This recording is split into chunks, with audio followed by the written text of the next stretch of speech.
You know what song I have in my head? What song is in your head, Sook, before we get started? Billy, don't you lose Lose that my number. You're not anywhere. I had to Can't find you. Oh, now, Billy Vera, don't you lose Billy Vera, our don't lose our number. That's funny, Suka. We're just talking about Pia Toscano and Shalala, and our crack vice president of booking on the West Coast, Sharon Olson. Just told me that Pia Toscano is offered for November 22nd. We're going to do one show next week, Tuesday night before Thanksgiving. Okay. So Pia Toscano might be on with us then, and she might not. We will see. I love it. But Suk, let me just ask you one quick question before we get started. What, handsome? What did you think I would do at this moment? Love that when song. You stand here before me, tears in your eyes. Okay, can you stop? I fall down on my knees. That's Suki. right. Do I not kiss the ground that you walk on, baby? I could just hold you again. Those are words to a woman's ears, you know. Kiss the ground that I walked on. All right. We are gonna get the story behind that song. Its rise to fame. Billy Vera's coming on. He doesn't have the Beaters with him this time, but everybody's out. He's still doing it. He's making new music. He's got a new single, the new version of "Stand By Me" out with Larry Chance that he's doing. Billy Vera, an absolute legend. He's a Grammy winner. He's got a star on the Hollywood Walk of Fame, Souk. And listen, it doesn't get more legend. Not only that, he used to date Angie Dickinson, Souk. Wasn't that one of your favorites, Angie Dickinson? I loved Angie Dickinson. My goodness, I got to ask him about that. And he just has had such a legendary career. And of course, the song at this moment, Shot to Fame, you know, he had it written in your favorite movie, long before Family Ties. And once it was on Family Ties, it shot to #1. He was also in Blind Date, one of my favorite movies with Bruce Willis and Kim Basinger. Remember? Whatever you do, don't get her drunk. That's all they told him. Don't let her drink. And he let her drink. And it was the worst night of Bruce Willis's life. So listen, we got a great show today. Coming up after Billy, we got the, you know, Stuckey's, right? Stuckey's is a legendary, there you go, little Stuckey's pecan. Souk, I've been eating Stuckey's pecans for like a week now. This upside down. Okay, there you go. The CEO of Stuckey's, Stephanie Stuckey, is coming up. She has rebuilt the entire company. Also, it is the triumphant return of one Philip J.G.K. Paz later on in the program. So if everybody's ready, everybody's loading up, and we are ready to roll. You ready to roll, Souk? Billy Vera is here. He's in the green room, and I can't wait to talk to him. It's going to be fantastic. You want to go? Should we just go? Let's do it. Here we go, baby. Let's light it up. The Stucky and Scott Show. This is one of the funnest shows I've ever done. Lady, when you're with me, I'm smiling. It's musical. It's magical. Stucky and Scott. That's 7 of Hearts. Woo! Exactly. This is a sexy show. Someone's getting some action. Now, these larger-than-life personalities are on an exciting new journey as they bring you the Stucky and Scott Show. You guys nailed it. You're great. You ask great questions. You listen. I answered you because I have respect for you guys, and it was a question respectfully put. The Stucky and Scott Show is your one-stop destination for humor. You like De Niro and Cape Fear.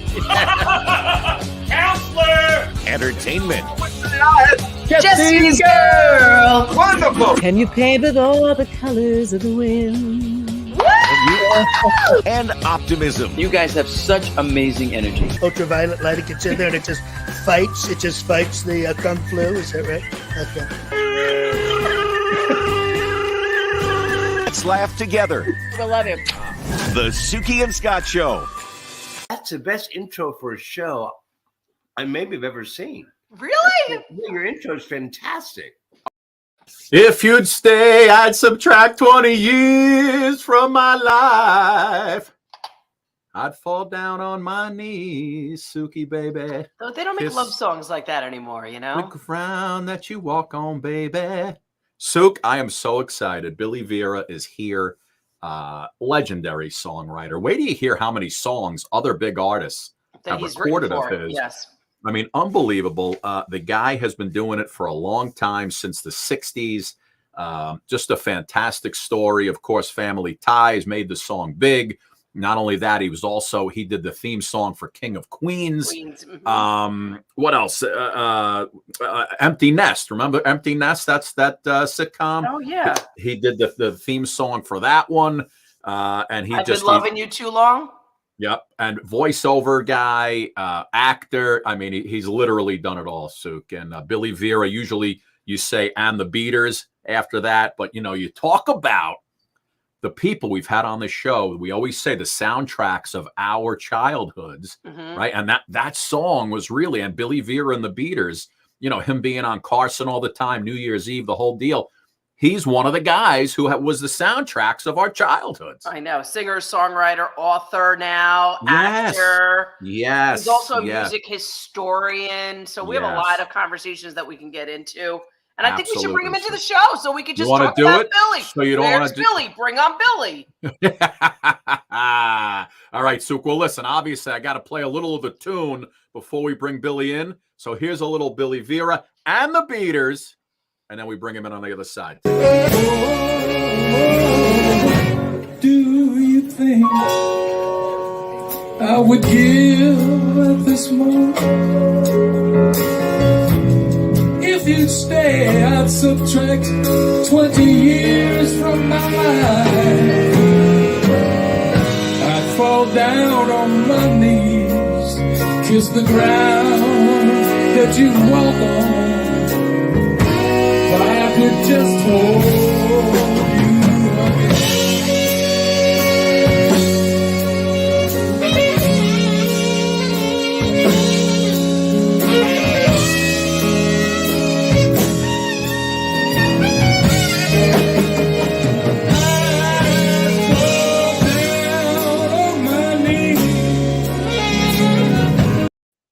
Kiss the ground that you walk on, baby. Billy V in the place to be. Hey, y'all. What's going on? Billy, how are you, bud? That made my heart hurt. What? When I saw that video, because the fella that played that sax solo, he passed away, Jerry Peterson, from COVID. Yes. And I heard you, speaking of Jerry, I heard you on another interview talking about how he escaped from the hospital running down the street, right, with his butt hanging out of the gown and people chasing him. That's he was a real showman. That was a good way to go. Wait, I got one gripe with you, Scott. What? Yeah, man. You got to pronounce my name right, man. It rhymes with Yogi Berra.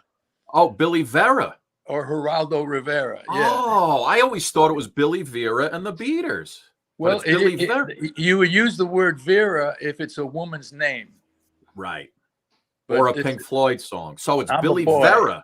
Billy Vera and the Beaters. Rhymes with Yogi Berra. That's all you got to remember. Okay. All right. I got you. Wow. Look at that. For 30 years. That hurts my ears, man, when I hear that. Billy, I'm sorry. I've been saying that wrong for 30 years now. Well, see, you're never too old to learn something, are you, brother? That's true. Billy, you yourself, your family, I mean, your dad was an NBC announcer. Your mom was a singer for Ray Charles. I mean, talk about music history right there in your DNA. Yeah. We all earned our living with our voices. Wow. Yeah. By the way, they put your mom and dad into a funnel, came out with you, and you do a little of all of that, right? Because you're a voiceover guy too. Yeah, when I first went into voiceover, which was a total accident, I was doing a radio show playing, R&B oldies at the time. And I was married to an expensive wife. And so I was a little hard up for money.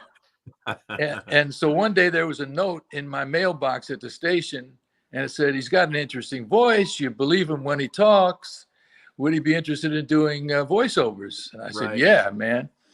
And so I did, and I asked my dad for advice. He had been with NBC for 30 years. He said, show up early, work quickly, have no opinions, and don't give anybody any crap. That's it, man. That's what I tell That's everybody. news. That's Billy. the news business. Yeah. Yeah, baby. That's the news business. That's even, working at WWE. I tell Suki all the time, you just got to show up, do your job, get it done in 1 or 2 takes, and get out. That's right, man. Was your dad like the iconic when we see the old school NBC? Is that your dad's voice? Well, there were 17 of them. Oh, okay. And he was on the board, local board of AFTRA. Oh. And so he helped negotiate a lifetime contract for the staff announcers. Wow. And it was a good thing he did, because when tape came in, they didn't need 17 guys on call all the time, but these guys, the NBC was stuck with them until retirement age. Right. And those guys would do their voiceovers and announcing live at the time. Yeah. So you got one shot to do it live or you were finished. And everything had to be on the second. He was the kind of guy, if I asked him, hey, Pop, what time is it? He said, oh, it's about 13 and a half after. I mean, he had to be exacting, Right. Yeah. I love it. So, Billy, when I was a little boy, I went down to the studio with him a couple of times, and he'd be in this little tiny room, with the microphone, and a guy would bring in a stack of scripts, and he'd have to read them in order, and now the NBC Nightly News. Wow. One of those guys. That is so great. And he did the quiz shows too, Tic-Tac-Toe and whoa, whatever, bunch of them for Jack Barry. Well, Jack, our next contestant's a housewife from New Jersey. Billy, that's what I always wanted. I always wanted to be Rod Rowdy on on Price is Right, right? You were born too late. Too late, I know. God, I used to love that stuff. Well, Bob, here's what you want. I always wanted to be that guy. But listen, let's work backwards, right? So you and Larry Chance, you guys have a new song out right now. Not a new take on an old song, "Stand By Me," that you guys have out now. And what was it about that tune that you decided to focus in on that and redo it in a different way in your style? Well, here's the story. Last June, I got a job to perform at my old high school in White Plains. Oh, wow. New York? Archbishop Stepinac High School in White Plains. You're a Stepinac grad? I am. Class of 62. Wow. Stepinac is right around the corner from me. Okay. Yeah. So, they got that beautiful theater, as you probably know if you've been there. And, some pretty cool people came out of Stepinac. Alan Alda, John Voight, and John's brother, Chip Taylor, the songwriter that wrote Wild Thing and Angel of the Morning, who taught me, was my songwriting mentor.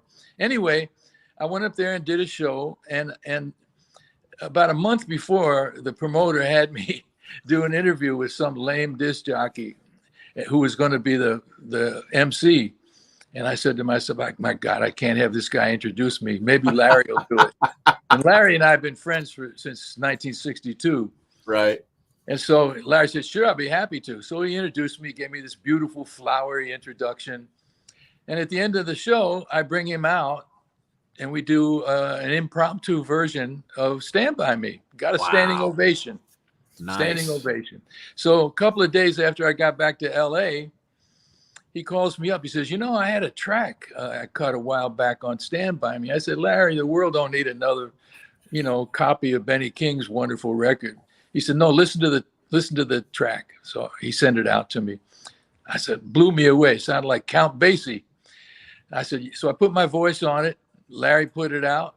And now we're getting airplay all over the country, man. All the jazz stations are playing it. I love it. It's everywhere, man. Here we are. I'm 78. He's 82. And we're a couple of old geezers, man. We're going to have a hit record. Unbelievable. And Larry, Billy, how are you doing that song a cappella with no music? He sent me the track. I took it to my sax player's apartment. He put it in the computer. He played it back. I listened to it on earphones, sang it into the microphone, and that was it, man. I love it. Can you I gave him 4 takes. I said, choose what you like. That's it. It's your record, brother. You take what you want of me and put it out. And we're getting a lot of not just airplay, man. We're getting press. We're getting all kinds of stuff. It sounds amazing. Any chance you could do like 20 seconds, little a cappella for us? Well, it's just if I do it a cappella, it's just going to sound like any other record. I just need you. I just need your voice. When the night has come, whoa, and this land is dark, and the moon is the only light we'll see. No, I won't be afraid. No, I won't be afraid. Just as long as you stand by me. Nice. Love it. Yeah. Thank you. I love it, Billy. Let's talk at this moment, right? Because you write the song, you record the song, and it's teetering around for a little bit. And as the story goes, you get a call from the producers of Family Ties. Tell us the rest. Yeah, the record had been out in '81, and it had gone up to number 79, and then the promotion man had a fight with the president of the company and quit. So we had nobody to promote the record. So 5 years later, I get this phone call from Michael Whitehorn. He said, we saw you at the club the other night. We heard you do a song that might fit with a episode we have coming up. So we did it, and there they are. That's Tracy and Michael right there. Yeah. And they fell in love in real life. Of course, they're still married. Yeah. And I got a bag of mail from NBC, and I'd had songs on TV shows before, but I never got mail. So I said, maybe this song has something. So I called whatever record companies would get on the phone with me, and nobody was interested. And finally, I'm having a lunch with my friend Richard Foos, who owned a record company called Rhino Records. And we have these periodic lunches where we argue. We have mock arguments over things like whose version of Mustang Sally is the best, stuff like that. And I said, Richard, they played this. I'm getting mail from this TV show for this song of mine. How many records do you need to sell to break even? He said a couple of thousand. I said, I'll guarantee you 2,000. I could sell them at the club if I have to, So they put it out. By the time they got it out, we missed the reruns. But then the following season, they used it again. And this time, the story of the song, Boy Loses Girl, is the same as the story of the episode, Boy Loses Girl. And this time, America went nuts. And without promotion of any kind, people are calling radio stations, record stores, and it was that rarity in show business, a grassroots organic hit, and went to number one. Crazy. Yeah. Became standard too. Yeah. Billy Vera, not Vera Suki. Don't say Vera, it's Vera. Oh, look who's talking. Yeah, you hurt my ears, man. You know what it is, Billy? It's the beaters that it gives you the Vera with the beaters. So you try it. It kind of sounds like a rhyme. Yeah, sure. I remember when Dionne Warwick first came out, and everybody mispronounced that poor girl's name. And now here's Diane Warwick. What do you think when you're falling in love? I love Dionne Warwick. My God. And she was a cousin of my old singing partner, Judy Clay. Oh wow. Yeah. You had, that was one of your first people you worked with, right? One of the duets that you used to do. Yeah, that was my first chart record I was ever on. Yeah, Storybook Children. Yeah. And you won, and didn't you win? You won an award with Judy, didn't you? No, we played the Apollo Theater. Okay. That was a big story about that one. They were kind of surprised to see me up on that stage. I love it. And Billy, when you look at your history, right, with the Beaters as well, Johnny Carson was a huge fan of you guys. Yeah, he had me on there 9 times, man. Had you on the show 9 times, and you guys, you were always performing. And when you do the stuff, I know you did like Johnny Carson New Year's Eve type of stuff. And when you got a guy like that in your corner, they always say for comedians, it's like it's gold if Johnny invites you over. But to have you on 9 times, that is priceless promotion for you guys right there, and it was just a testament to how great you were. Well, what helped was he didn't like to give singers couch, because he said the singers can't talk. Right. And so my agent's dad managed Doc Severinsen. So there he is. the little guy on the left, that's Danny Robinson. And the guy on the right is Jim Gosnell, the head of the agency, APA. So anyway, Danny said to him, he said, Billy can talk, man. So you ought to give him couch next time, because the first time he didn't give me couch. So I go out there, man. I had a little thing with Victoria Principal, little back and forth thing, and Johnny laughed. He liked that. So he ever after that, he had me on the couch. Now, was Victoria, I mean, my mom was such a fan of Victoria Principal. Was she as beautiful as we all imagined her to be? Man, my eyes were popping out of my head. I was going to say. She had this low-cut blouse on, man, and I kept peeping over there looking at it, and she dug it because the camera went to her, Yeah. Oh my God, Billy. Speaking of beautiful women in your past, now you dated Angie Dickinson. You guys were never. You were married, or you were just friends? We were just friends. She was a fan. Okay. I met her on Carson. And ever after that, she started coming to the club all the time, and she's the one that nominated me for the Star. Right, here you guys are for the Star on the Hollywood Walk of Fame. On the other side of her. Wow. Yeah. Okay. No, because I know when you read some of the biography stuff, I think it has you two linked as with a relationship there. And then, but it's got a whole list of her relationships. That's a who's who of everybody. But you can't believe everything you read on. Obviously, but just another gorgeous woman. I remember she was, what was it? Policewoman was her show. Policewoman, yeah. Policewoman, yeah. Oh my God! And she was in that one movie with Michael. It was a thriller. What was the name of the movie? She was in that yeah. That was great. I can't remember the name of it either. Yeah, she made a lot of great movies, man. She was great. And she was, I'll tell you, she could hang with the guys too. She used to come, when she came to our shows, she'd come to the dressing room and she'd be like the hostess. She memorized all the guys in the band's name. She memorized my crew's guys' names, and she would introduce everybody as they came backstage, like she was the hostess. She was really a cool chick, man. I mean, she could be as bawdy as any of us guys, I love it. Sure. I had to love her, man. Billy, tell us about your relationship with Dolly Parton as well. Like in the 70s, you wrote a song for her number one, climbed to number one on the country charts. Yeah, that was my first number one. What happened was I in one of the low points of my career in the 70s, I was playing a Ramada Inn in New Jersey, and I met this fella there. L. Russell Brown, he's a songwriter. He wrote Tie Yellow Ribbon, a lot of big hits. Oh, wow. And he says, Vera, he said, you're one of the great singers, man. You're one of the great songwriters, but you never make any money. He says, me, I make a lot of money, and nobody respects me like they respect you. He said, I had this idea. Maybe I could get together and write. He said, you could teach me how to get respect, and I could teach you how to make money. Well, that sounded pretty good to me.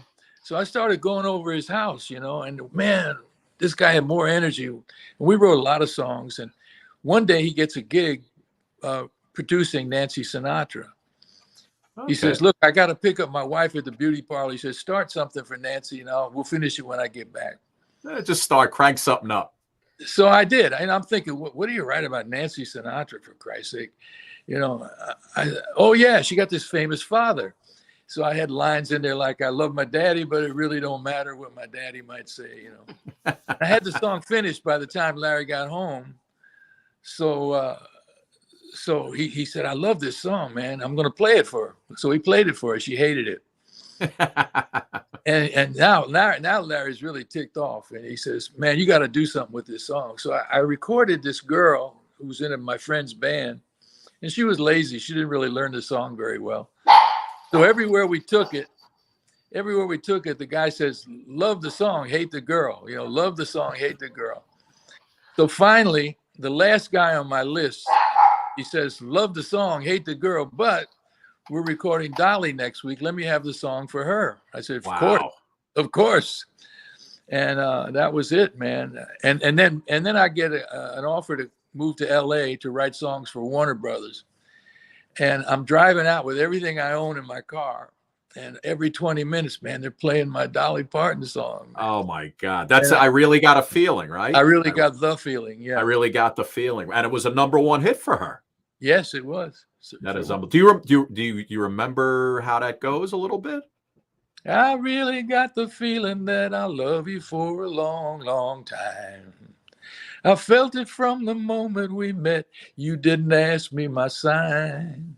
I love my daddy, but it really don't matter what my daddy might say. I really got the feeling that I love you till my dying day. I love it. Nice. That's amazing. Now, Dolly is probably the nicest person you will ever meet in show business, ever. And she was kind enough to appear in this documentary these guys did about me called Harlem to Hollywood, which you can see on Amazon Prime. Yep. Same title as the book, Harlem to Hollywood. And the movie's the same time. We got some cool people in there. Nona Hendricks, Tim Hauser, Manhattan Trooper. My old homie from Westchester, Richard Roundtree, is in there. Richard Roundtree. We love him. Oh, he's a great guy. I've known him since forever, Yeah. Every time I think of Richard Roundtree, I think of Earthquake, Billy, the movie Earthquake. Oh yeah, he's on the motor. Shaft. He's on the dirt bike and Shaft. Yeah. Shaft. He's a new Rochelle boy. Love it. Oh man, it's so great. Well, listen, Billy, when we have people, legendary folks on like you who have, hit songs, obviously there's thousands of cover versions of that song all over the internet, right? So I grabbed a couple, some that I thought were okay, some that I thought weren't so okay. Okay. And I'd like 20 seconds of each one, and I like you to be the judge. After you see it, you tell me what you think. All right. All right. So the first one I thought was kind of interesting. It's a group of a cappella fellas who are doing your song at this. And take a look, about 20, 25 seconds. You tell me what you think. We'll take a look. Okay. Did you think that I would hate you or raise my hands to you? Now come on, you know me too well, but how could I hurt you when, darling, I love you, and you know I never hurt you, I never hurt you. That's interesting. I mean, I've never heard anybody do it in harmony. I've heard on harmony, right? Yeah, Jerry Lawson from what's that famous group, Persuasions? He did an a cappella version of it, but this is in harmony. So this is really interesting. It wasn't bad, right? Now I've never heard it before. It's pretty good. Here's another guy who's near and dear to our heart. He's a big member of this show. The women love him all around the country. Huge following. His name is Philip Paz, and he's a former sniper and sergeant in the Air Force and a military guy. Oklahoma police officer. Here's his version, a little bit of your song. Take a listen. Tell me what you think. Did you think I could hate you or raise my hands to you? Now come on, you know me too well. How could I hurt you, baby, when, darling, I love you, and you know I'd never ever hurt you. What? Not bad, right? That's like a little country version. That's our boy right there. Yeah, He's our pretty good. That's our ringer. He's not as good as Jimmy Fallon. I know. I couldn't play Fallon's version because that's a copyright of NBC. Oh, right. But those guys did it, which was fantastic. Nice job, really good. And I got one more for you. This is like a garage cover band. They have like the whole Beaters with them. So take a look and tell me what you think. Did you think I would hate you or raise my hand to you? Well, come on now. You know me too well. Well, how could I hurt you when, darling, I love you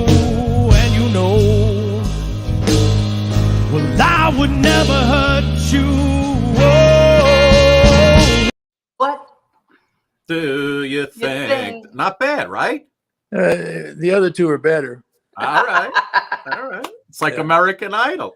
So it's listen, when you know you've done something right with it, with even if it's one song, right? That thousands of people, and that song will live on forever. This song will never peter out. It's just a classic, and it's something that, listen, you know what you were doing when you wrote it. You know how hard it was to get it to where it needed to be, and you got that one lucky break where they called you from Family Ties, and the rest is history. And now I need you to do a little bit of it, because my audience would kill me if you didn't give me like 30 seconds of the biggest hit of your life. Well, you know, I wanted to say, you know, the biggest moneymaker was Michael Bublé. He's done about 14 million records of it so far. Wow. Yeah. Wow. Yeah. That's unbelievable. The first check paid for my big band album. Oh my God. He comes to your house with a wheelbarrow full of cash, Billy? Says thank you. They send my statement to parcel post. Thank you, Michael Bublé. Yeah. Oh, wow, you ain't kidding. Yeah. That is amazing, Billy. He did a live version and a studio version. Wow. Wow. Yeah. Unreal. You want and to, you know what? And then we get to hear your backstory on the Netflix special. So that's fantastic. And the book that's out. So I'm gonna get to watching that. Good. Yeah, Good. yeah. No, it's we got the Harlem to Hollywood is out. Billy, where could people find that again? That's on Amazon. Oh, it's on Amazon. Okay. Yeah, so Amazon, the book is on Amazon, and the movie is on Amazon Prime. And two other quick things I wanted to ask you about. One of my favorite movies, I was telling Suk before, is Blind Date with Bruce Willis and Kim Basinger. And I mean, just you always remember, they told him, whatever you do, don't let her drink. Don't let her drink. And he lets her drink, and he ends up looking like he does at the end of the night. But you were not only were you in the movie as well? Because I know you did a song in the movie. Yeah, we did 3 songs in the movie. Yeah. That's amazing. And what was that like? You got to be pretty close with him, right? Well, I knew him before that. When he made that show with Sybil. Oh, yeah. The Private Eye. Yeah, I saw the first episode, and I said to myself, this dude is going to be a star. I mean, he just because at that time it was all pretty boys on television. Right. And Bruce was not a pretty boy. He was a guy. Yeah. And so one night we're playing at this club up on the Sunset Strip, and he comes in. It was right after the first episode, and he comes up to the stage and he says, man, he said, I saw your name out front. He said, man, I had to come and say hello to you. He said, I used to be a bartender at Peter Weller's club in New York. In New York, that's right. Peter was the star of a movie I was in called Buckaroo Banzai. Yes. And wasn't he also the robot in Detroit? Peter Weller was the yeah. What the hell was the movie, Suk, where he's the cop? RoboCop. RoboCop. There you go. RoboCop. So Bruce said, Peter bought 250 copies of your album, and I got one. I've been a fan ever since. I wanted to come and meet you. I said, dude, aren't you the guy in that show with Sybil? He said, yeah. I said, man. Moonlighting. That show was Moonlighting. Right. Yeah. I said, man, you're going to be a star. Mark my words. I'm never wrong when I pick him. And of course he was. And he came to all our gigs, man. And until he got so famous that people kept bothering him at the table, and he couldn't come out anymore. So famous. He's got a movie. He's got a movie coming out for Christmas, an action movie, obviously, that he shot before he was ill. Yeah, but he's sad. He still has some stuff coming out. And Billy, he was a great guy. I just wanted to mention, you got a deal coming up December 2nd, right? Yep. At what's that? Feinstein's at Vitello's, yeah. Right. Vitello's in Studio City with the big band this time. I've been playing mostly with the Beaters for a long time, but I wanted, since I got the record out with Larry Chance, I want to do a big band gig and have everybody hear me sing it with the big band. I wish Larry was going to be in L.A., but I'm going to come back to New York in June and do another Step and Act show, and hopefully they'll book Larry on there. We can do our tune together. We're going to show Beautiful. up. Yeah. Can we come to that, Billy? Can we come? Yeah, man, you better. And listen, we can introduce you, not like that DJ in White Plains. Yeah, no, you can talk. We can give you a nice, ladies and gentlemen, and I'll say Vera. I'll say Billy Vera coming up. Yeah. I love it. And listen, real quick before you go, who could forget the theme song to King of Queens? King of Queens. One of the more popular sitcoms. You had that. You did so many, movies and whatnot. You were in the Doors movie, Baywatch. I mean, Billy, we could sit here and talk to you forever.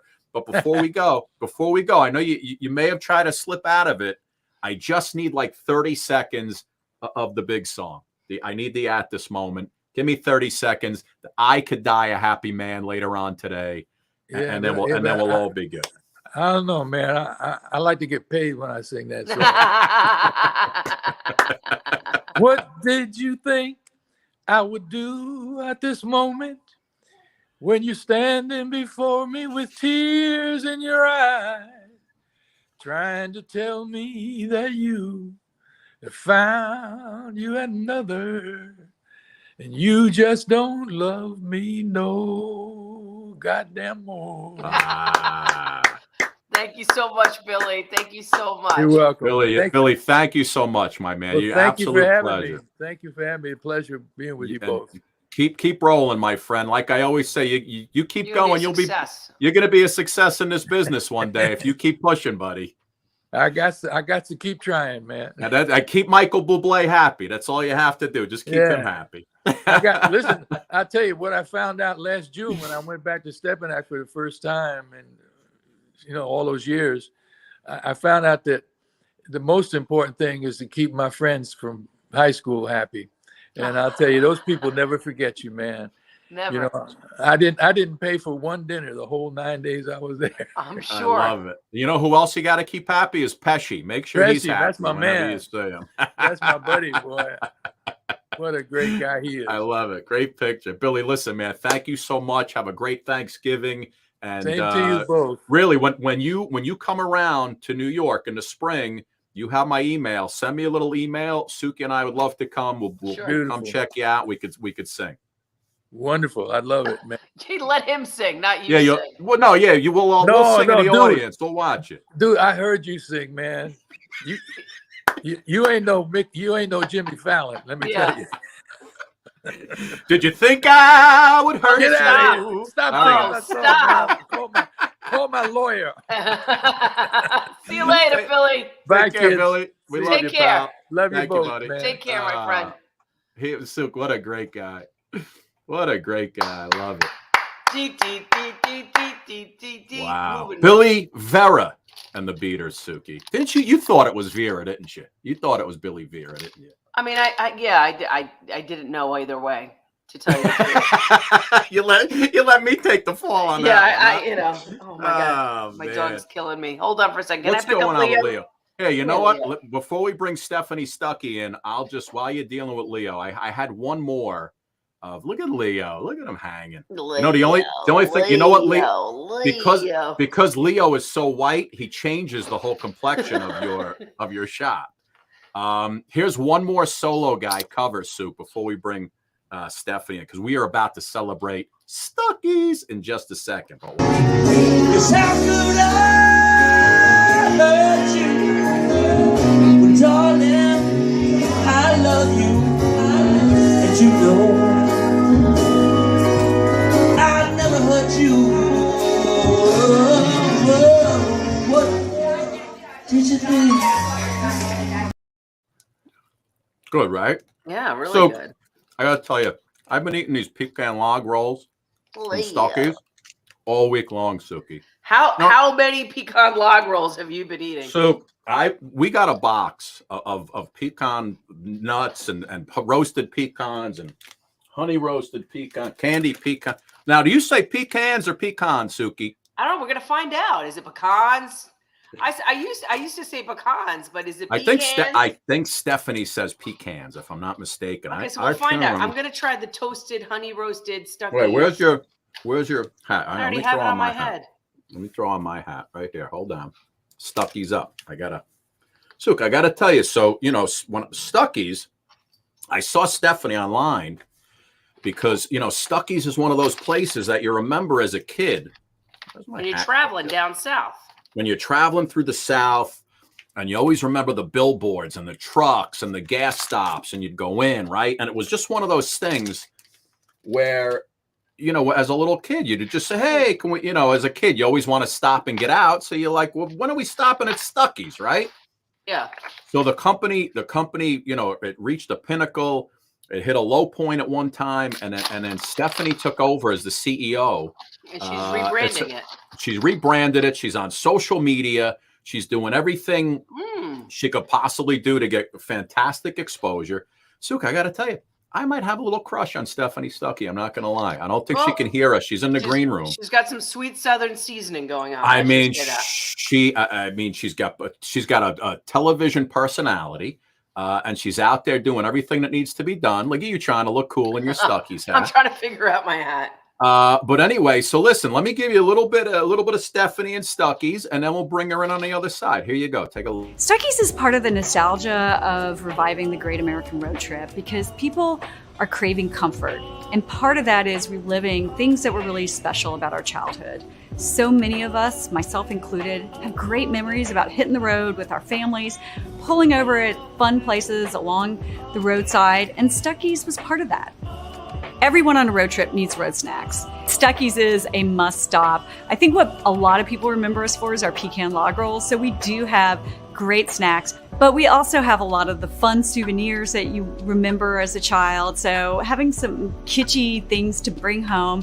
And then we've got the basics. We've got gas, we've got clean restrooms, we've got a hot snack. So it's a quick stop and it's a fun stop. We're back on a rebound and we're improving the look of our stores. We've got some great new branding and displays that's fresher. It's got a vintage look, but it's also got a cool new vibe to it as well.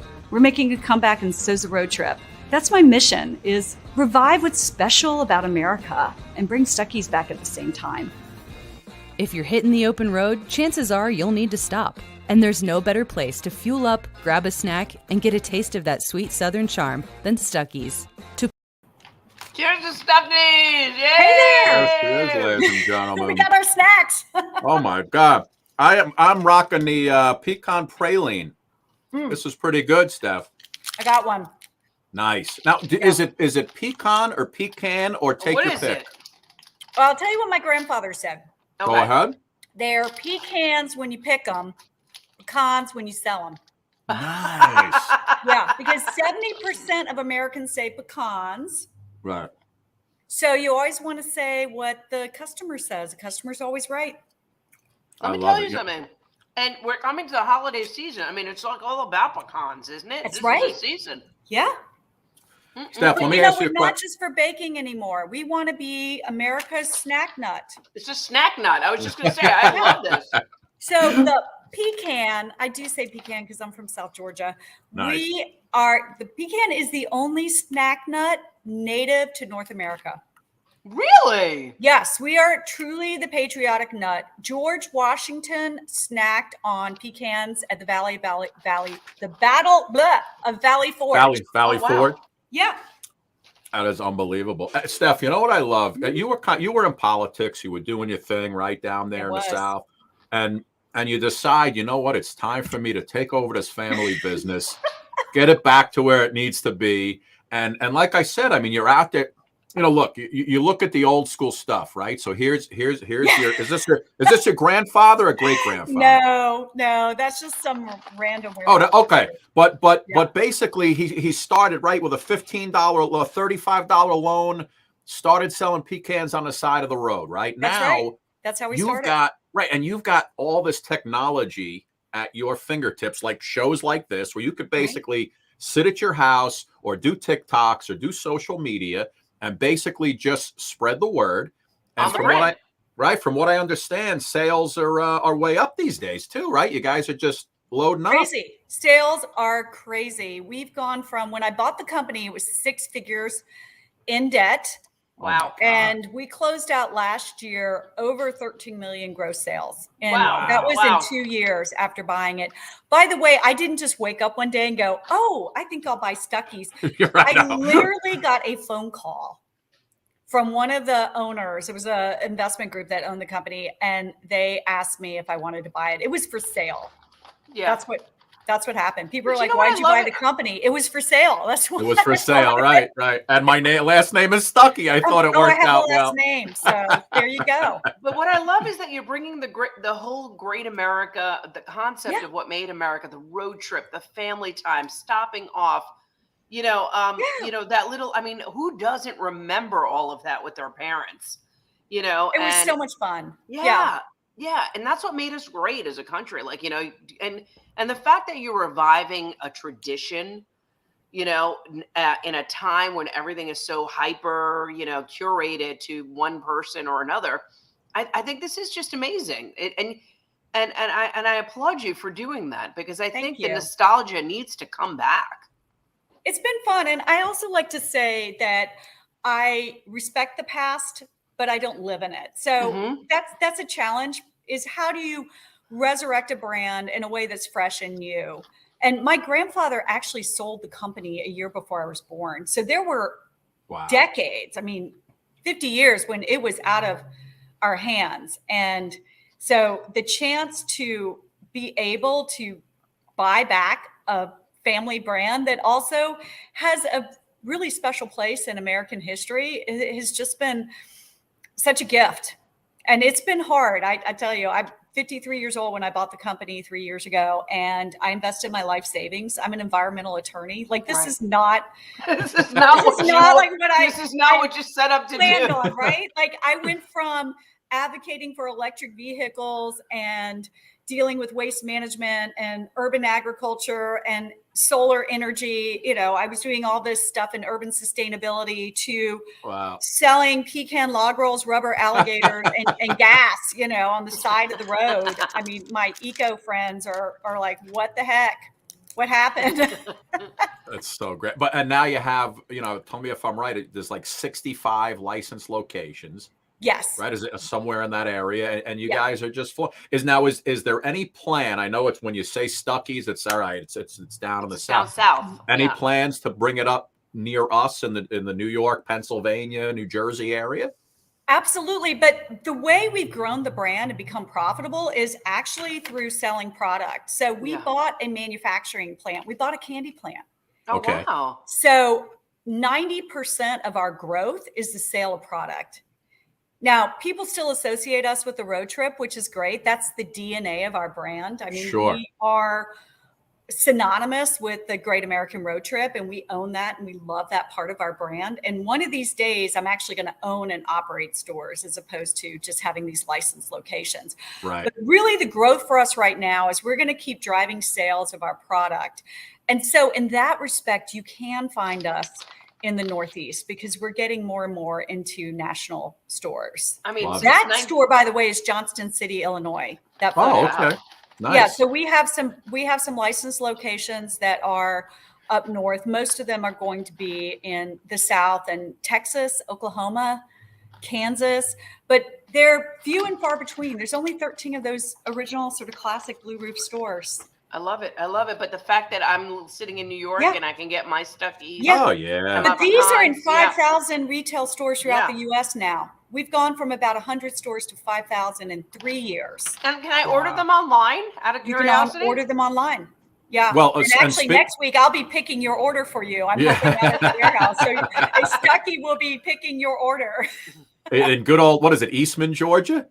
Eastman, Georgia. Right. Yeah. Oh my goodness. And listen, let's not kid ourselves. It's the holiday time, and that's the perfect time to go on a Stuckey's website and order up some gift box stuff. Yeah. I mean, listen, you've got all kinds of gift box things going on, whether it's the chocolates, right? You got these chocolate gophers, what we were just eating.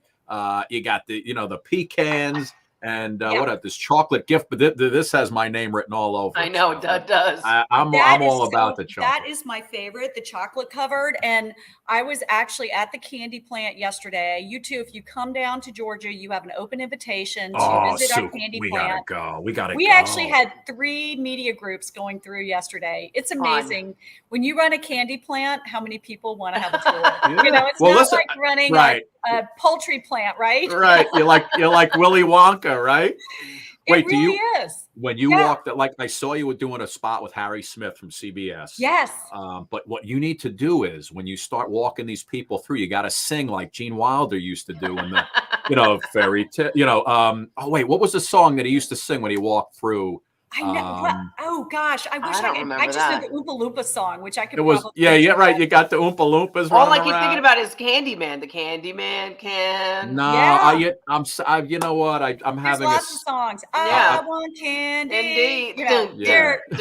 We could have fun with it. We could do some music videos.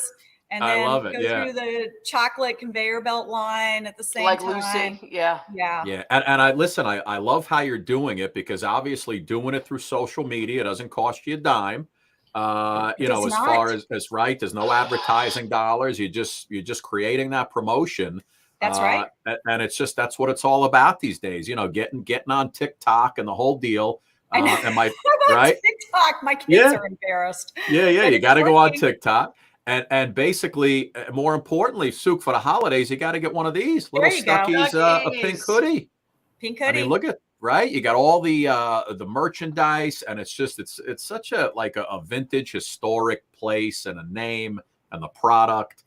Is there any plan on branching out past the candies that you make now? Oh my gosh, yes. We have so many plans. We're in the process of trying to get financing. So a lot of my days are doing pitches, and I wish it were more like baseball pitches. I am pitching for financing. I did 3 pitches yesterday. So we want to expand the pecan line. I think you should. Right now we have 4 classic flavors, but we really want to do more flavors of pecans and then add more. I mean, I have so much fun coming up with flavor combos for pecans. Like we could do habanero chili lime pepper, right? Yum. Or we have a teriyaki pecan that we've been testing out. It's amazing. Our spice warehouse that we use has 800 different flavor profiles. So, I mean, the sky's the limit. You can have, I was talking to the Blueberry Council of America and they want to collab on a blueberry flavored pecan, and it's actually delicious. Oh my God. Violet, you're turning violet, Violet. We can totally recreate that movie. I got the song. I got the song when he's walking through with all the guests. He's like, in a world of pure imagination. That song. That's the one I was looking for. That's the song you need to sing when you're walking through the Stuckey's plant. Yeah, but sing what I Gustav. In a world of pure imagination stuff. It's just it's incredible because, like I said, if it's something if I came across it, right, and I was like, oh wow, Stuckey's, man, I haven't heard that name in a while, and then I dive in, and it's literally, you guys are, you're back. Stuckey's is back and bigger than ever, reviving a brand. Yeah, I feel like LL Cool J though. Don't call it a comeback. We've been here don't for call years. it a comeback. Yeah, that's a good one. But we really did kind of go in hiding for a while because at one point we were owned by a Chicago railroad conglomerate, right? And they just didn't get this quirky Southern brand that sells rubber alligators and ashtrays shaped like toilets to say, put your butts here. They just did not get the brand. Yeah, that's Russ and Candy Whiteside. They are the owners. It's actually a brother-sister team, and they are the owners of our store in Hattiesburg, Mississippi. I know all of these stores. I'll be visiting stores on Monday. I'll be working a route. And that, and you know what, as the CEO and owner of the company, that's got to be so great for those licensees to just, see you come in and hang out. That's got to be great for them. I hope so. I mean, it's part of it is just necessity. It was like the other day, somebody asked me, well, why are you the brand ambassador for Stuckey's? And I said, I can afford myself. Yeah. And I am a Stuckey. Like, how about I'm a Stuckey? We're a scrappy comeback brand. We don't, yes, we're growing. And when I bought the company, we had 6 employees and we're now at 100. Wow. But still we're small but mighty. Most of those workers are going to be working the candy plant, right? So the higher level management, there's just a handful of us really running the company. And so it's all hands on deck. This time of year is so busy for us.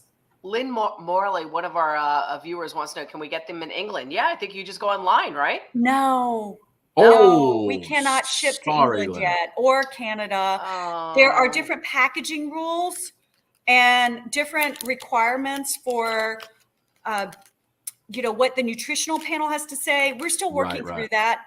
And honestly, like, our biggest problem is dealing with the volume. We are so slammed with orders that our candy plant manager just has a fit every time I tweet. He's like, quit.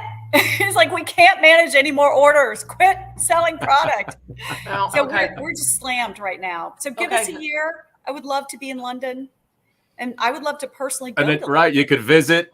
Yes. Good little business write-off. Yeah, I mean, right now I get to go to Paris, Texas, and Baghdad, Florida for my trips. I'd love to actually be in a foreign country. I love and Steph, where is it?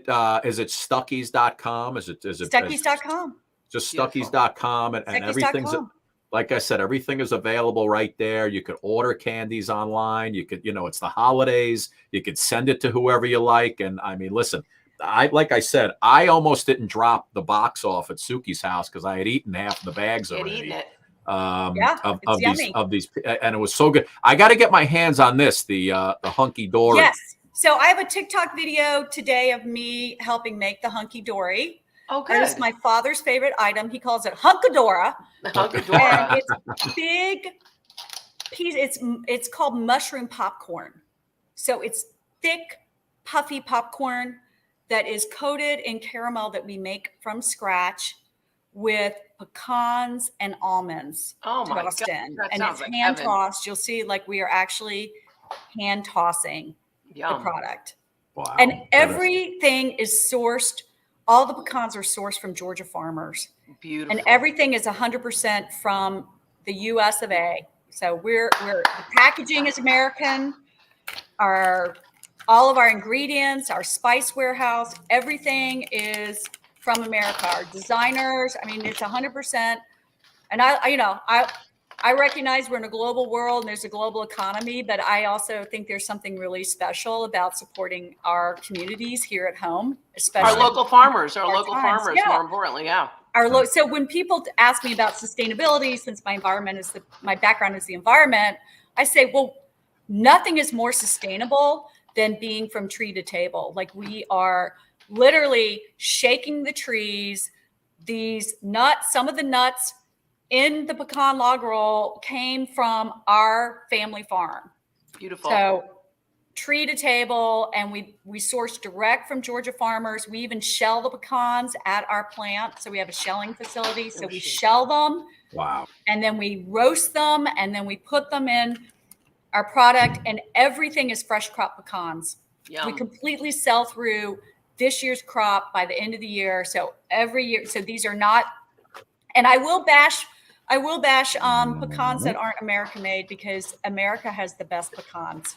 Yeah, these are sensational. We're 100% ours are all from Georgia, but really, like, if you go, there's 80% of pecans are from the US, by the way. Yeah, and you said it's the only nut that's really indigenous to the Americas. So the only snack nut. So I don't want to get the filbert. Whenever I say it's the only nut, filbert lovers get mad at me and say, what about the filbert? And I say, what about the filbert? What about the filbert? Who cares about the filbert?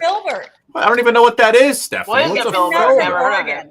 Oh, it's Oregon. What do they know about nuts in Oregon? Get really up in arms about that. And then I'll also get people saying, well, what about the black walnut? Who snacks on the black walnut? Nobody. It's either pistachios or pecans. That's it. Yeah. I know my nuts. Stephanie, do you have any in Oklahoma, in the Oklahoma area? We do. Where Oklahoma City and anywhere in that area? Marietta, Oklahoma, Sallisaw, Oklahoma, and Seminole, Oklahoma. So we have 3 brick and mortar stores. Right. Wow. And then you can find our product in stores that are located in Oklahoma. Easy Mart is a chain that has our product. I don't think Baumgar's is in Oklahoma. Casey's brought us in last holiday, and I would love for Casey's to bring us back in. So if you know people at Casey's, tell them we want to be back in their holiday assortment. Well, our guy Phil is the governor of Oklahoma. So he can help you out with that. Help a girl out. Help an American business out. Well, I'm in Oklahoma. I'm not exactly the governor, though. But thank you, Scott. But okay, the mayor of your city. I grew up with Stucky stores and products and restaurants and everything else here in Oklahoma. Yeah, we love it. Oklahoma is one of the best states for Stuckey's. We always have had a solid presence. And in fact, we just hired a sales rep who is based in Oklahoma for that reason. I love it. I love it. Stephanie, yeah, listen. So get us some more stores in Oklahoma. And I absolutely love visiting Oklahoma. I'm sure you know this, but it is the state that has the most miles of Route 66. Yes. Oh, yeah. That's where we get our kicks on Route 66. Yeah. Oklahoma is like one of the best road tripping states. Yes. I love it. Stephanie, listen, thank you so much for coming on. Thank you. My pleasure. Just listen. Have me back. Come to the candy plant. We're coming to Georgia. Come to the candy plant. Let's go on a road trip to Oklahoma. Pop 66 Soda Ranch is one of my favorites. Pop 66. Yep. Yeah, Oklahoma is just. I was just there last week, as a matter of fact. Pop 66. Yep. World's largest selection of soda pop is in Oklahoma. Yes. We get like several 6-packs of all these different drinks whenever we go there. Really? Yeah. I love it. Great. It is a road tripping state. Yep. Stephanie Stuckey, the world famous pecan candy Stuckey family. She is back in action and has taken it over from the conglomerates and back in the family name. Stephanie, thank you so much. Thank you. It's been my pleasure. Have a great holiday, Steph. Thank you so much. You too. Stuckeys.com, everybody. Get yourself Yeah, it's the holidays. Go order something. What are you doing? What are you waiting for? Yes, pecan. Let's go do it. Yes, we can, pecans. Yes, pecan. I like that. Stephanie, take care. Bye. Thank you. Bye. Thank you. What a great Phil, where the hell have you been, Phil? Yeah, we Phil, where missed the you like hell crazy. have you been, Phil? Man, I tell you what, my life is so good. Well, good. It's chaotic yes. and good all at the same time. Good. I've got my grandkids. We're doing a lot of traveling and love it. And I tell you what, I've been auditioning like crazy for for different projects, and you know, you guys know how it is. You know, you get these auditions, and you put it down and you watch it a few times, and then you send it in, and you go, "Wow, that's going to blow everybody away." Yeah. But then you don't hear anything. Well, you don't know. You don't know until you know. Right. I had one thing happen like 3 years later, so you just never know. Yeah, that's true. And I was telling Philly, I shot a commercial last week where I sent in the audition just because I didn't want to let the agent down and not send something in. And next thing you know, they're like, "Hey, they want you on November 7th." I was like, "Oh, wow, look at this." Because you never hear from anybody, right? You never hear back. But you know what? You can't, if you're not in it, you can't win it. So that's true. That's true. You got to put them in. What's the old saying? You miss 100% of the shots that you don't take. You don't That's take. it. That's it. Sook, I know you got a book. All right, guys. We're back Phil, Tuesday we gotta Night get you Live. some Stuckeys. We got to get you some Stuckeys. Hey, Stephanie knew her nuts. That's for sure. These nuts. There's so many bad jokes, Phil. Stop it. I'm going to take out that clip of her saying that, by the way. I know my nuts. Sook, see you later, baby. Bye, guys. Hey, Sook, love you. Philly kid, what's going on, my man? Woo, same old. You know, and before I came on, I laid down a couple of auditions. And, you know, and it's one of those things where, like I said before, you get these auditions, and a couple of casting directors have been sending me multiple auditions, and I'm like, "What are you guys looking for?" You know, right. You're obviously interested, or you wouldn't keep sending me these auditions, and then you lay them down and you're watching them going, "Man, I just killed that. I'm the next Denzel." And then you never hear anything back. But you know, that's just part of the business. But what I wanted to do is, you know, I've got a couple of director buddies who are, you know, I know them through social media and when I was on set back in the day. Right. And I understand one of them has got an action movie fixing to come out. I don't want to mention any names or anything else like that, but I understand he may be watching. And I told him, I said, "Hey, you know, I would like to have an audition, but little does he know if he's watching, he's fixing to get an audition right now."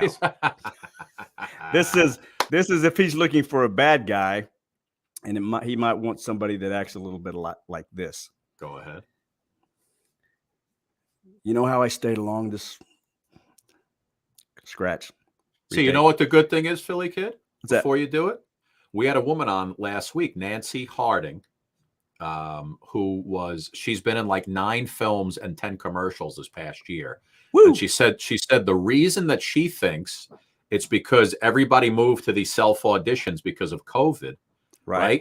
And she's like, you could literally do it 20 times until you have it down perfectly. And she thinks that the self auditions is what has gotten her to the point where she's getting all these jobs, because she doesn't send it in until it's perfect. Right. You know, you go in for a live audition, you got basically one shot, but these self auditions, you do it. So just like you started to do it and you screwed up a word, you're like, all right, hold on. Let me hit the record button again. They only see the good take. Because I got a little mixed up because I wanted to also tell you beforehand that see if you can name this monologue after I get finished. Oh, okay. Go ahead. I love that stuff. Go ahead.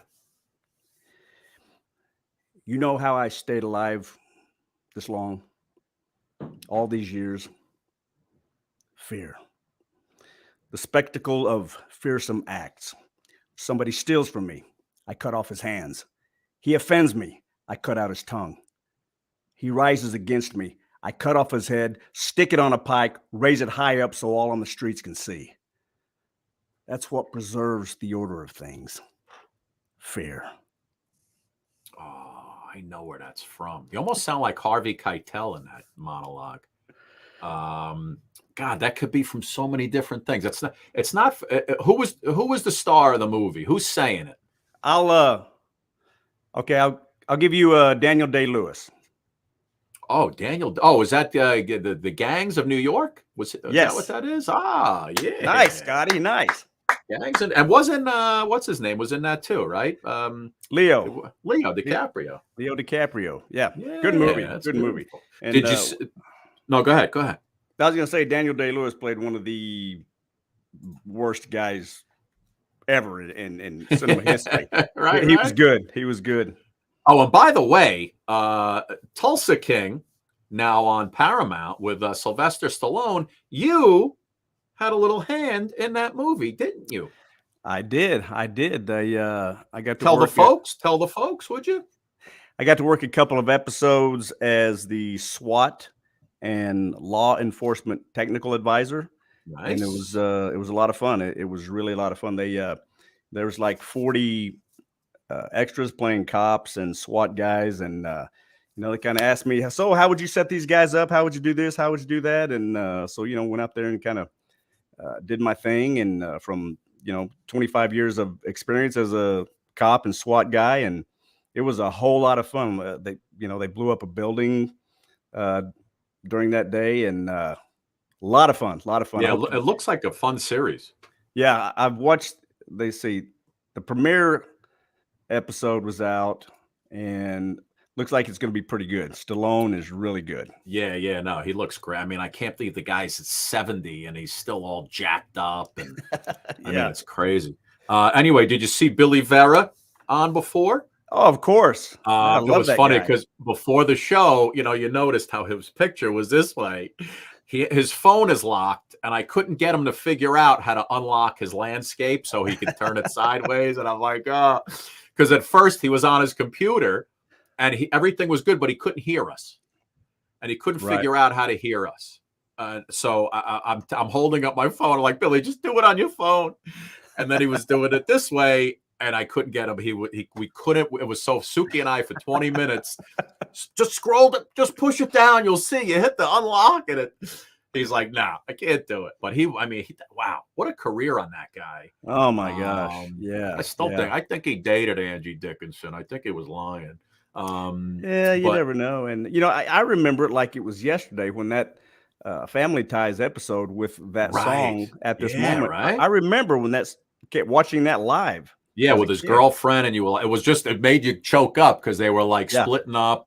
But what I did do is I played the clip of your version of the song, but I saved the full version of the song just for this particular moment, because I know, listen, I've been playing some of our recorded stuff after shows, but I know our audience has been chomping at the bit for you to get back. So before you sing one or two tunes, Let me go grab the file. I got the full clip because it was really good. Hold on, where are you, Philly Kid at this moment full, and then you'll do a one or two on the other side. Take a look. Here we go. What did you think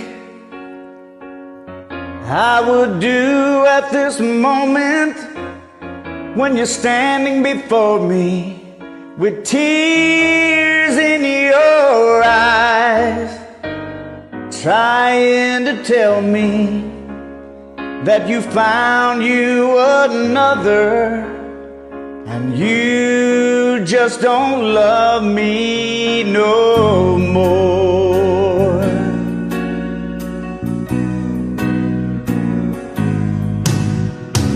What did you think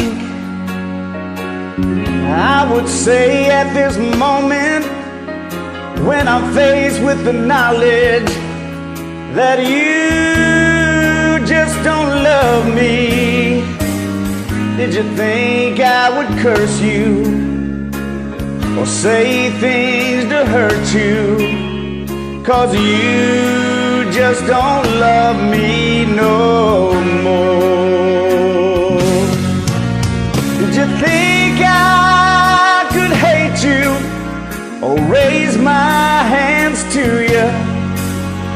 Now come on, you know me too well.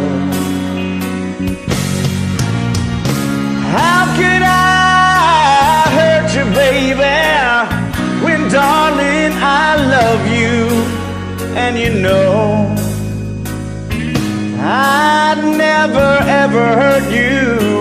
Oh, what do you think I would give at this moment if you'd stay? I'd subtract 20 years from my life. I'd fall down on my knees, kiss the ground that you walk on, if I could just hold you again.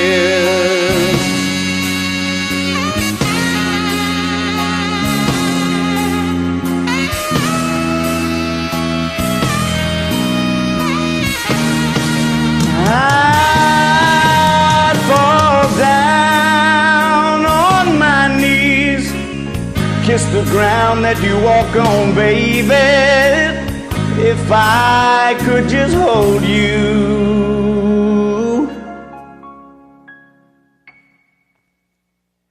If I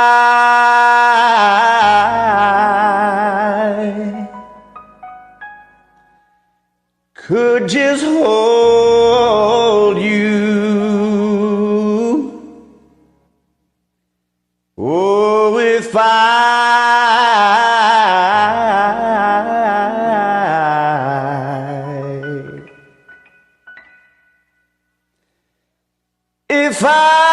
could just hold you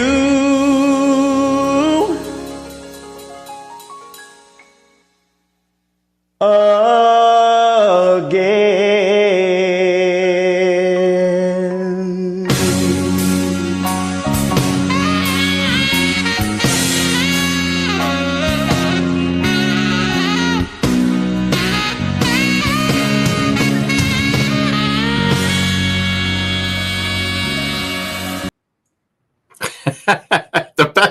The best part of it, wait, Philly, you gotta undo.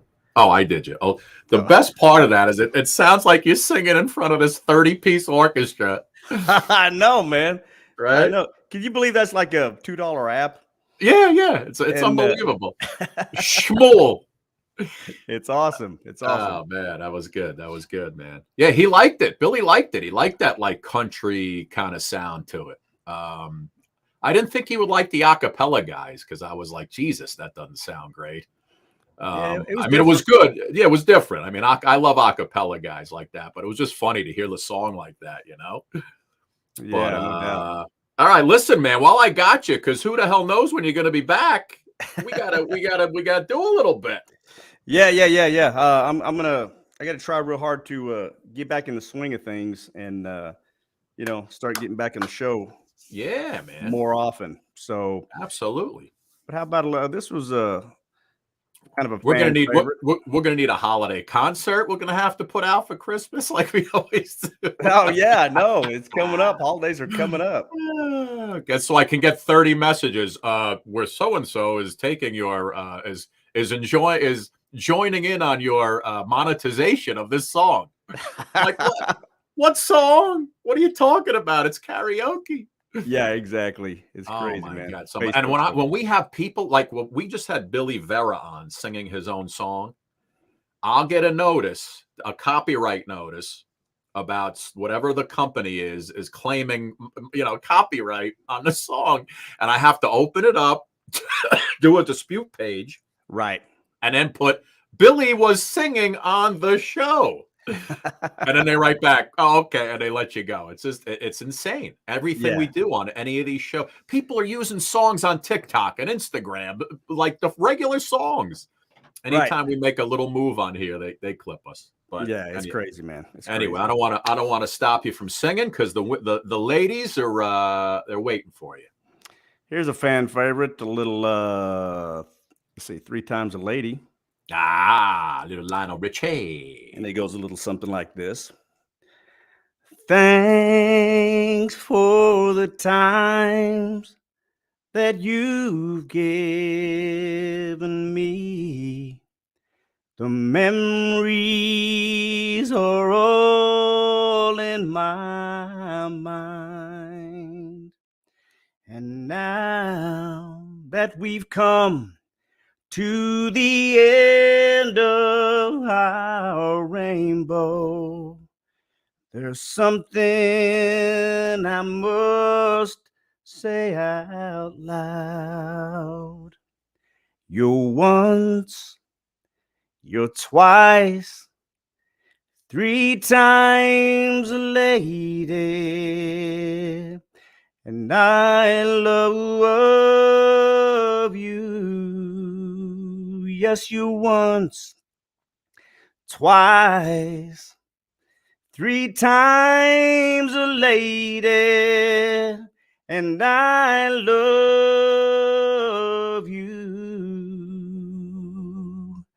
I love you. Yes. And we are together, the moments I cherish, with every beat of your heart. Philly, did you see me doing Copacabana at that restaurant? You weren't around. Yeah. No, I did. I did see it. Yeah, I did see it. You did see that? Wait, just for the fun of it. Here, let me show it to you again. Hold on. Do it. Right here.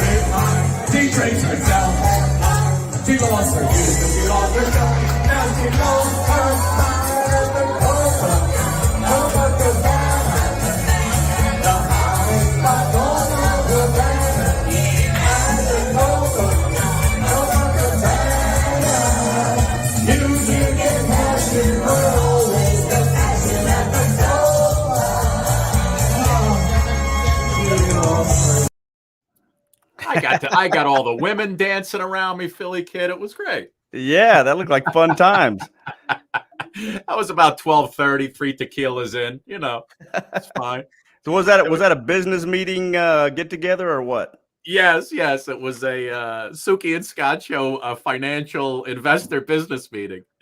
Just dinner with some friends. But it's great to have like this couple in the bar. To have like a karaoke setup with this, but like intense type of stuff. And the two of them sing. They're real singers, but they get the music through the karaoke system. Right. And it's really cool. You hang out, you eat, you drink, they sing all these fun songs. And it's just, anytime you throw music in the mix, you can't go wrong. Sweet, man. Yeah. That's music and alcohol. You can't go wrong with that. Never. Never. But all right. What do you got, baby? What do you got? Here was another one that everyone kind of enjoyed. A little, you can tell the world you never was my girl. You can burn my clothes up when I'm gone.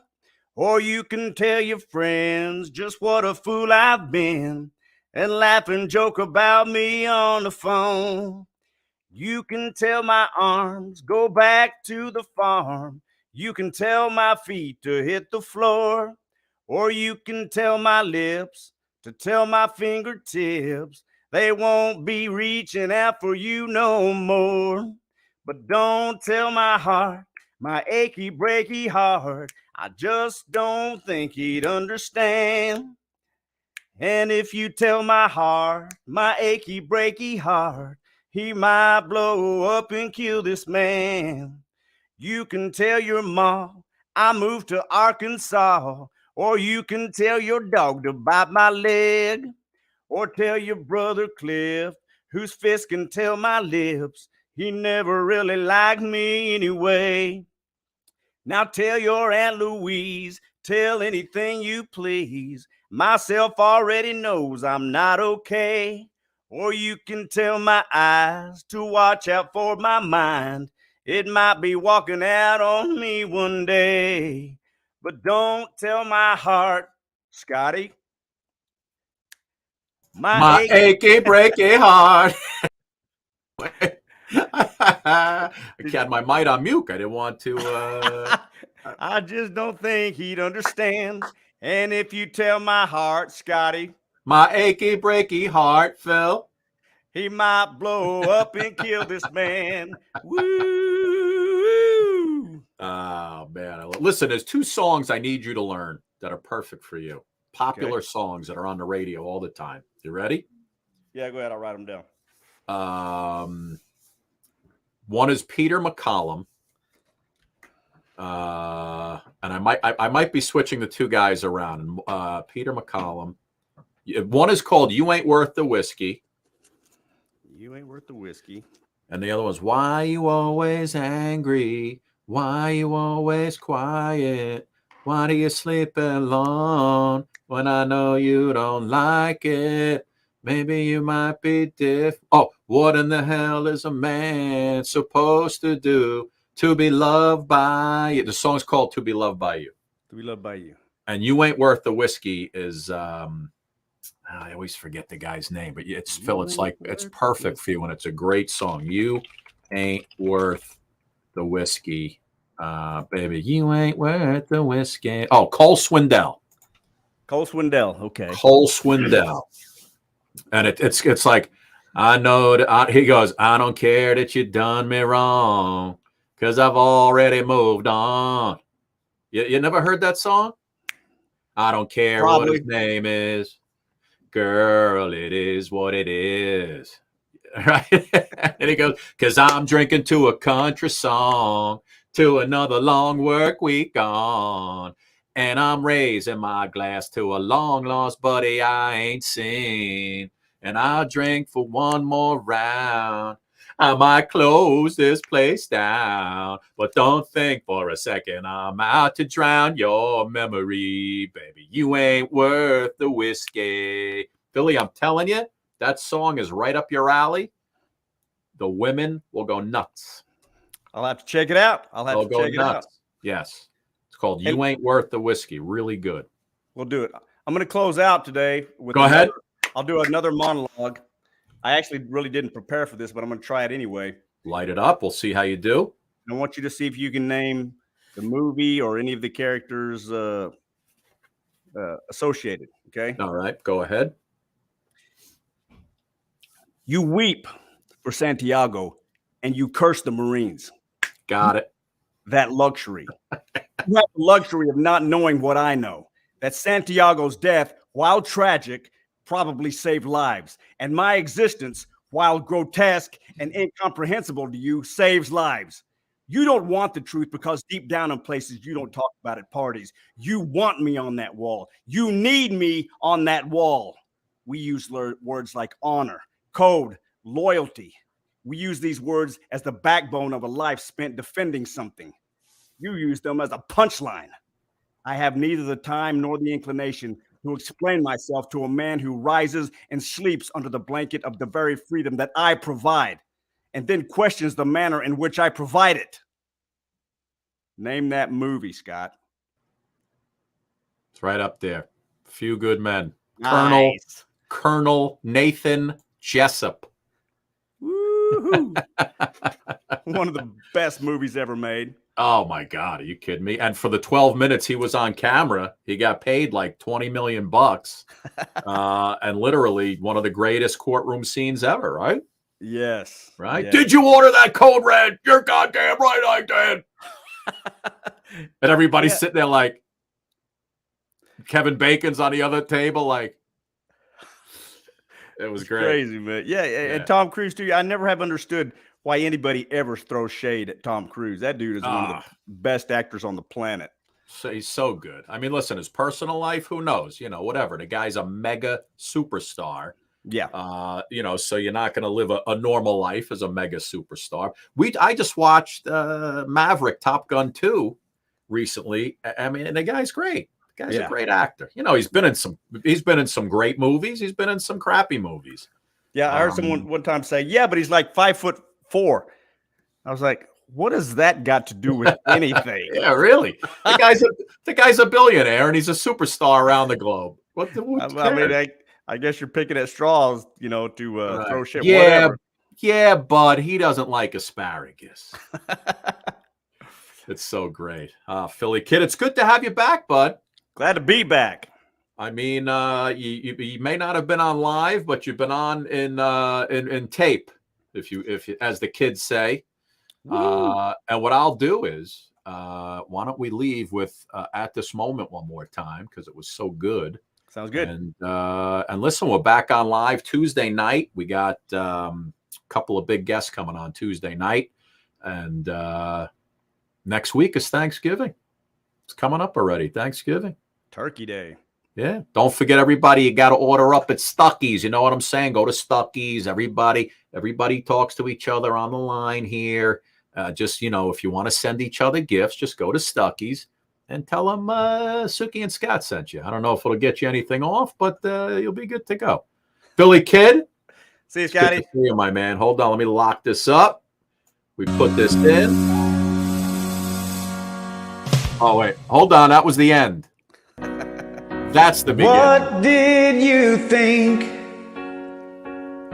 I would do at this moment when you're standing before me with tears in your eyes, trying to tell me that you found you another and you just don't love me no more?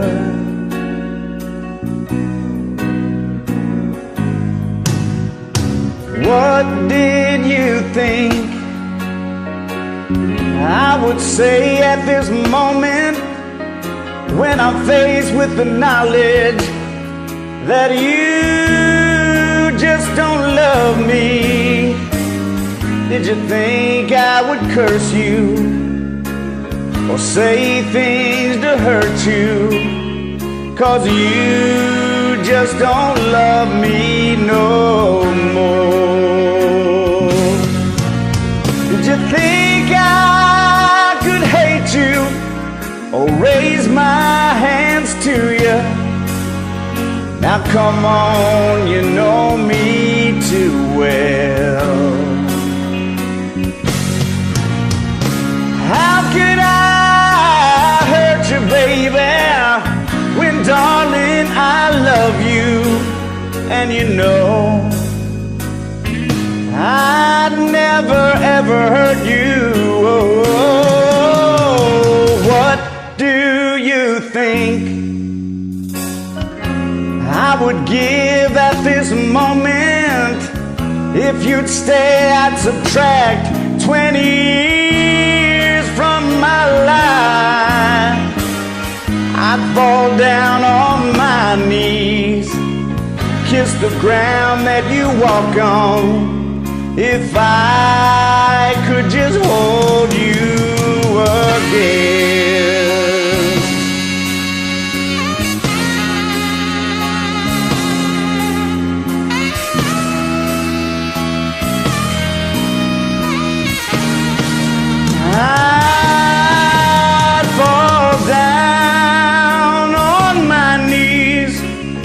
kiss the ground that you walk on, baby.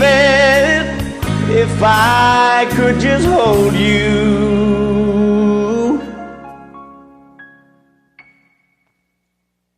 If I